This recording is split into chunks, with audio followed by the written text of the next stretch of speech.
that's going to happen. And I mean, I'd like to be fucking president. And I think it's like a realistic thing. I know people laugh at that, but I think if I make billions of dollars and I give it away, the bulk of it, I mean, you could probably keep like 500 million, so I'm uncorruptible. I just do whatever it takes. Like, if I want something or I have a goal, like, I will just do whatever it takes to accomplish the goal, like, no matter what. $40-50 million? Over probably 8 sessions, 8 or 10 sessions. Heads up, or just like... Yeah, just heads up, just me and him. There was one point when I was beating him and we've been playing for 2 days straight and I had 18 million bucks in front of me. And if he said all in, I had to make a decision for $18 million.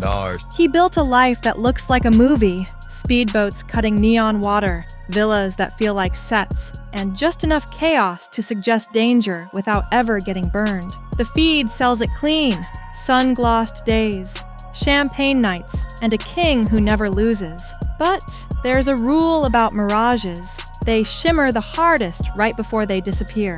Strip away the angles and captions, and the story stops being about fantasy. It becomes a paper trail. On the surface, the brand narrative was bulletproof. A brash CEO fronted a cannabis lifestyle company that, if you believed the press write-ups, was finally catching fire after years of false starts. Then came a headline-making quarter. In January 2021, a confident announcement bragged about a historic finish to 2020. Momentum, growth, the whole victory lap tone. Markets love momentum. And within hours, the stock did exactly what you'd expect when a struggling name claims liftoff.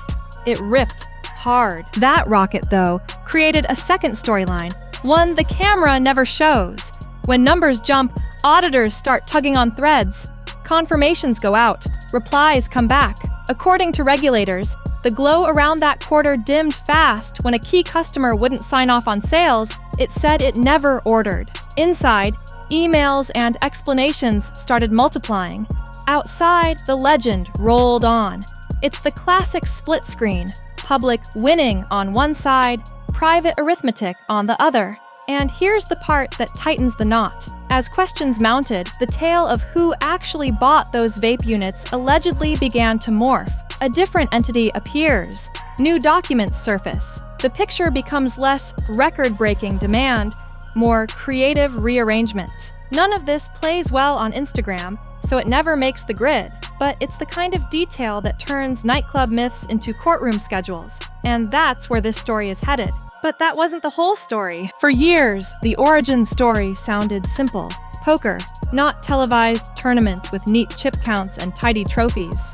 Private rooms, whispered stakes, billionaires who don't blink at 7 figures sliding across felt. Dan told the world he beat the whales again and again until broke college kid turned into I can buy the table.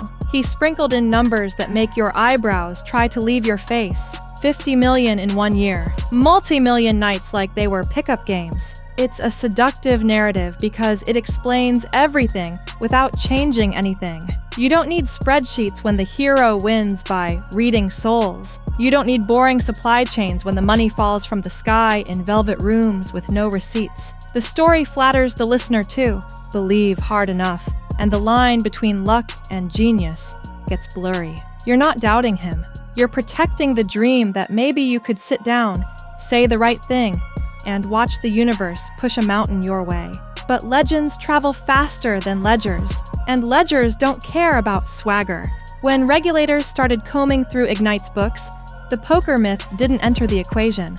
In filings, money isn't vibes, it's invoices, confirmations, and dates that have to make sense in sequence. That's the collision. A lifestyle funded by mystery versus a company that has to prove where every dollar came from and why it was booked when it was. There's also the shadow you can't outrun. Family history. When your father's name is a permanent fixture in old court records and unpaid judgments, people connect dots, fairly or not. The louder the poker boasts became, the more critics asked whether high-stakes wins were really a mask over pipelines no one wanted to map.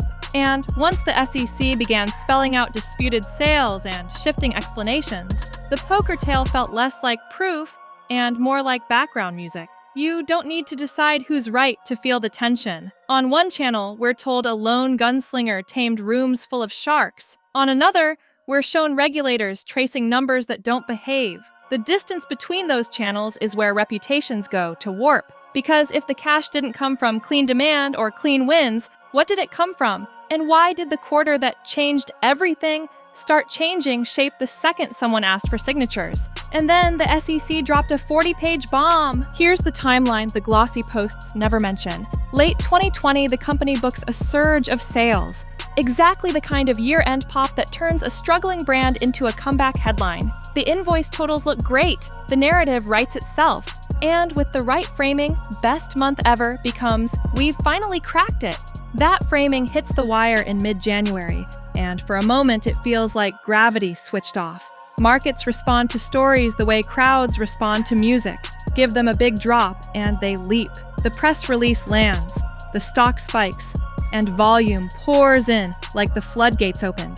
Screenshots fly around group chats. "Told you," the faithful say. "It was just a matter of time." But momentum has a cost. Once you claim liftoff, the math has to match the altitude. Auditors don't chase vibes, they chase confirmations. That's where the thread starts to pull. Standard procedure: send letters to customers asking, "Did you order this? Do you owe this?" According to the account laid out by regulators, a key customer refuses to confirm because the orders, as they see it, never existed. Now the story needs a new chapter fast. Internally, the temperature rises. Externally, nothing looks different.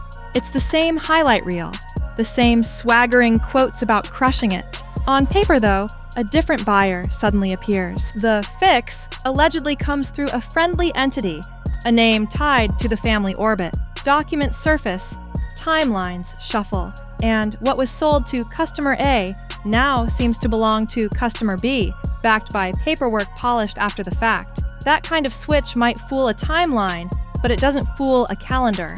When dates and signatures don't rhyme, accountants hear sirens. The more the company tried to keep the 2020 picture intact, the more the picture looked drawn in dry erase marker. And once a civil complaint captures that sequence in black and white, you can't wave it away with a caption. The historic quarter becomes a question mark, then a cautionary tale. Investors who chase the press release feel the floorboards flex. Insiders point fingers. Fans argue in comments about haters and witch hunts. But the conversation has already moved. It's no longer about whether the quarter looked good. It's about who made it look that way and why. But a civil case wasn't the end of it. Civil pressure is loud. Criminal pressure is louder. The day regulators filed their complaint, prosecutors walked in with handcuffs in the subtext. An indictment landed naming the company, Paul Bilzerian, and a senior executive, alleging a scheme that didn't just polish numbers, but engineered them. Conspiracy, wire fraud, securities fraud, the words that turn boardroom swagger into courtroom silence. One name, notably, wasn't on the charging page: Dan. Prosecutors painted a picture of hidden control. On paper, the influencer CEO was the brand. In practice, they say the father steered strategy, moved money through shells, and treated a public entity like a private instrument, with a decades-old debt to the government humming in the background. Titles can fool the crowd, signature authority doesn't. When filings talk about who actually decides, the spotlight shifts from the face on billboards to the hand on the ledger. The stakes aren't subtle. Not guilty pleas go in. Dates go on calendars, and everyone lawyers up. Discovery looms. Emails, confirmations, chat logs, memos. Every stray sentence suddenly matters. This is where the narrative slows down and the record speeds up. No more best month ever slogans, just counts, exhibits, and a judge who doesn't care how many followers you have. Win or lose, trials carve permanent timelines. The internet forgets. Dockets don't. Outside the courthouse, the reaction splits down familiar lines. Fans call it a witch hunt. Critics call it a cleanup. Traders study the old press release like it's a crime scene photo, tracing cause and effect from headline to price spike. The glamour shrinks under fluorescent light. What looked like rocket fuel begins to read like accelerant poured on a paper house. It's amazing how quickly a historic quarter becomes Exhibit A. And woven through all of it is the one detail you can't miss: family. The government says control and points upstairs. The brand says visionary CEO and points to the feed. When those fingers stop agreeing, you don't get reconciliation. you get rupture, which is exactly what comes next, because if the company's power lived above the title, the fight over that power was always going to spill out of the conference room and into a courtroom with the same last name on both sides.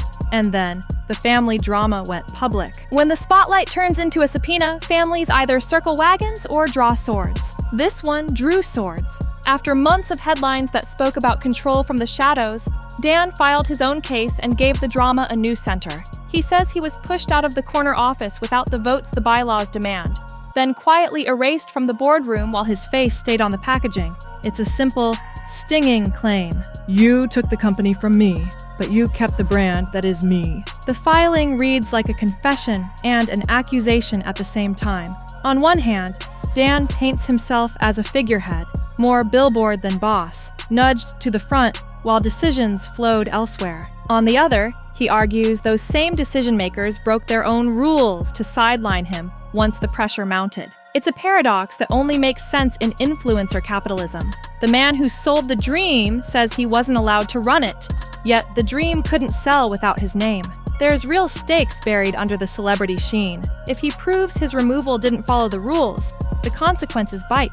Voided votes, undone actions, damages that turn into real numbers. If he doesn't, the narrative hardens around a different truth, that the company never belonged to the face, and the face was always replaceable. Either outcome costs him something: control, credibility, or both. Lawsuits don't just pick winners.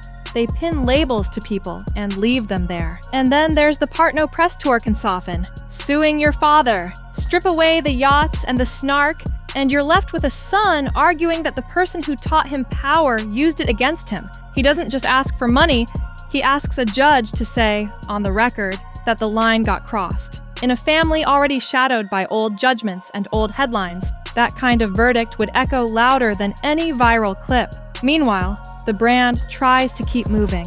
Marketing calendars don't wait for discovery schedules. Retail partners still want assets, and asset number one is the image that built the audience. That's where the second blade of his lawsuit cuts, the right to his own likeness. He wants the billboards taken down, literally and legally, because if he no longer signs off on the product shouldn't get to keep signing his name. Fans, predictably, split into camps. One camp hears figurehead and nods. Of course, the poster boy wasn't in the spreadsheets. Another hears illegally removed and sees a rescue mission, get the brand away from the people who steered it into a storm. But most people reading between the lines see something colder, the end of a partnership that was never built to survive scrutiny. Attention made them rich. Attention also turned the lights on. By the time the first hearings roll around, the shape of the fight is clear. He's not just trying to win back a title, he's trying to control the story that title tells. Because if he can't reclaim the company, he can at least reclaim the narrative. That he was the talent, not the treasurer. The spark, not the spreadsheet. Whether the court agrees is one question. Whether the audience believes it is another. And as that fight spilled into court, he didn't go quiet. He pivoted. When the courtroom calendar filled up, the content calendar didn't. He stepped sideways into a space that rewards certainty, teaching men how to become the guy on his feed. New site, new slogans, same promise. Access to a lifestyle that looks allergic to no. The pitch is clean. If you've ever felt invisible, if you've ever watched the velvet rope close, here's the playbook. It's not about luck. It's about frame, signals, and systems that make people move. The offer is designed like a magnet. There's a community tier for skin in the game, then a higher tier that sells proximity, live calls, hot seat coaching, the promise of real-time correction. Testimonials stack like poker chips. Some talk about confidence, some talk about numbers. All of them repeat the same melody. I did what he said, and the room started saying yes. It's aspirational science, wrapped in buzzwords that feel actionable, even when they're vague. He knows the levers. Scarcity flips fear of missing out into momentum. Price anchoring turns expensive into investment. Screenshots of group chats turn strangers into a tribe. The brand doesn't have to prove every claim because it sells a direction, not a destination. If you feel even a tiny uptick in how people respond to you, you'll credit the whole system. If you don't, you'll decide you didn't follow it hard enough. Either way, the funnel keeps flowing. There's also a clever reframing at work. He doesn't deny the power of money or fame. He downplays it just enough to keep the dream accessible. The message isn't become a millionaire. It's act like you belong, and the room will treat you like you do. That's catnip for men who believe they're one mindset shift away from a different life. He sells posture first, then playbook, then optional proximity, exactly in the order that maximizes belief. Critics roll their eyes, and you can see why. When the feed shows supercars and islands, telling broke guys, looks and money don't matter, rings like a punchline. But the pitch isn't to the wealthy, it's to the hungry, to the guy who refreshes DMs and sees dust, to the one who has felt invisible long enough to pay for the chance to be seen. You don't have to buy the myth to understand the market. Loneliness is a business with no inventory limits. And if you zoom out, the move makes perfect sense. Legal fights threaten companies. They rarely threaten creator-led attention. The algorithm doesn't care who chairs a board. It cares who can hold a viewer for 30 seconds, then 3 minutes, then an hour on a Zoom call that promises a different life by Friday night. He's trading balance sheets for belief loops. Less accounting, more conversion. Same currency, your focus. That's the irony hard to miss. He may not sell vape pens anymore, not the headline anyway. He sells narrative. He sells the feeling that your story can be rewritten by someone who already cracked it. Maybe that's shrewd. Maybe that's shtick. Either way, it keeps the spotlight where he wants it, on the idea that everything you want is one confident sentence and a membership away. But there's one question nobody can escape. Take away the edits and the echo chamber, and what remains isn't a yacht or a caption. It's a record. Complaints, indictments, motions, transcripts. They don't glow. They don't entertain. They just stack, page after page, until the myth has to stand next to the math. Maybe that's the only fair test of any public life. What survives when the posts stop looping and the paperwork won't. The filings tell one kind of story, about quarters that looked better than they behaved, about control that lived off the org chart, about a bill from the past that kept coming due. The feed tells another, about a man who never needed anyone and never missed. Most people pick the version that flatters them.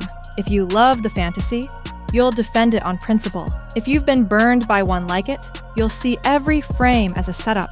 The truth usually lives in a narrower hallway, not spotless, not hopeless, just human and documented. There's a quieter lesson humming underneath the headlines. Attention can launch a product, but it can't audit a ledger. Image can buy time, but not trust. For a while, the gap between those two feels like free money, until questions arrive with dates attached. Then, the gap turns into a bill. The interest on hype is always due in reality, and reality doesn't take payment in followers. As for him, the pivot answers its own question.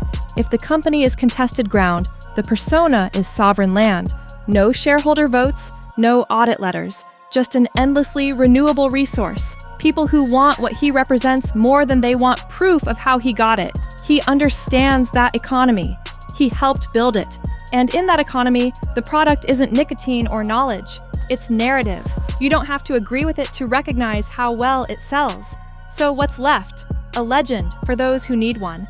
A warning for those who don't. Somewhere between the two, a case file that will outlast both. If the courts confirm the ugliest version, the feeds will still find a way to make it look cool by Monday. If they don't, the doubt will linger anyway. Because once you've seen the wires behind the curtain, you can't unsee them. Either way, the lesson is portable. Be careful when a story asks you to stop asking questions. Maybe that's the real reveal. Not that a quarter was historic, or that a life was larger than life, but that we keep choosing spectacle over structure and then acting surprised when structure wins. The camera loves confidence. The calendar loves accountability. One fades. One files. When the smoke clears, only one of them is still there, waiting for you to read it.